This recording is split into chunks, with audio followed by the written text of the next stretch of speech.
Hello everyone, my name is Ryan Cam, and before I jump into the review, I want to apologize for just my general lack of activity on the channel for the past week and a half. I got a really bad case of allergies, not this past Thursday, but the last Thursday, and I thought I was doing pretty well for myself, and then this past Monday, things got a whole lot worse. Basically, I was coughing, nasal problems, and I still have sinus pressure in my ears, so it's just been a week. It really, really has. I want to thank everybody for their patience. I know I don't like taking breaks like this, especially where I don't at least upload something. However, the thought of making a video was it just wasn't fun in my past state. Like there's a scene in Hellraiser 2 in which Pinhead is attached to this big ol' head crab looking thing. I would have done anything to have been that guy. But today I actually feel a bit more spry and up to reviewing something. And I actually did watch a movie called Reminiscence. This was directed by Lisa Joy, who has been known for her work on HBO's Westworld, and it starred Hugh Jackman, Rebecca Ferguson, Thandie Newton, and Cliff Curtis. It tells the story of Nick Bannister, played by Hugh Jackman, a man who, along with his business partner Watts, played by Thandie Newton, run an operation in which they use a machine to allow people to revisit their past memories. See, they live in a world in which mass flooding has pretty much made certain parts of the world inhospitable.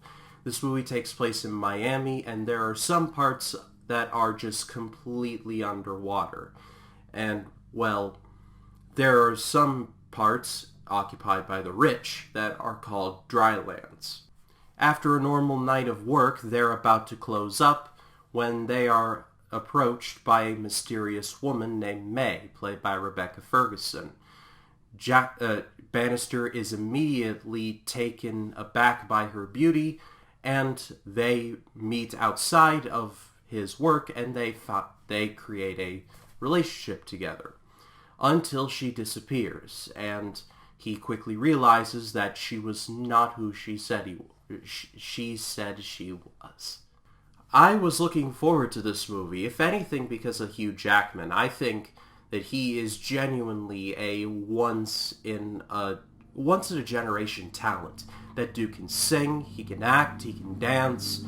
He's the only man that I know who could go from being Logan to being Curly from Oklahoma and just everything in between. But I heard some not so great things about this movie, but I wanted to watch it anyway. And so I did, and maybe it's because I watched it last night when it was like one of the only times where I had felt like a real human being again, but I actually kind of dug this movie. I don't think it was perfect, but I liked what they tried to go for. My favorite part of the movie was the relationship between Hugh Jackman and Rebecca Ferguson, a Greatest Showman re-teaming there.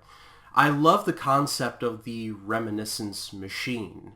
It kind of reminded me of the Inception device from Inception, where you get into a place, you put this thing on your body, and then you go into your memories, and there's a kick and everything.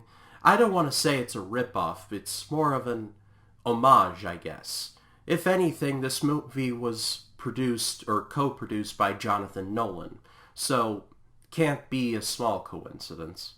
I thought Hugh Jackman put in a really good performance here. I liked his relationship with Thandie Newton and Rebecca Ferguson, like I mentioned. This movie really is all about a certain mystery, and your likability or dislikability of this movie is all dependent on how attached you are to this mystery. And if you don't get into it, I definitely understand. But while I got into it, it took a pretty long time to get there. And I suppose that's as good a place as any to go into the pacing. because the pacing of this movie is pretty slow in the beginning. In the beginning, we see how the machine works. Okay, that's cool. We see Bannister and May meet for the first time. Okay, and their relationship form. Very good. And then May disappears, and then it just kind of slows down. And then at a certain point, things speed up again. But at that certain point, it's like we see Bannister kind of doing like kind of mourning her loss. And it wasn't really that fun to watch. Also, there's a character in here named Saint Joe, who is a generic Asian gangster stereotype.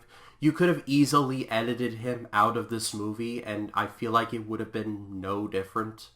The villain turns out to be Cliff Curtis, and he does the job just fine. But on the whole, I thought this was better than I thought it was going to be. However, I'm only going to give it a good rating. I think this movie has a lot of potential, and I just don't think it lived up to it. However, what was good, I did really enjoy. But that is all for me. Thank you so much, as always, for watching.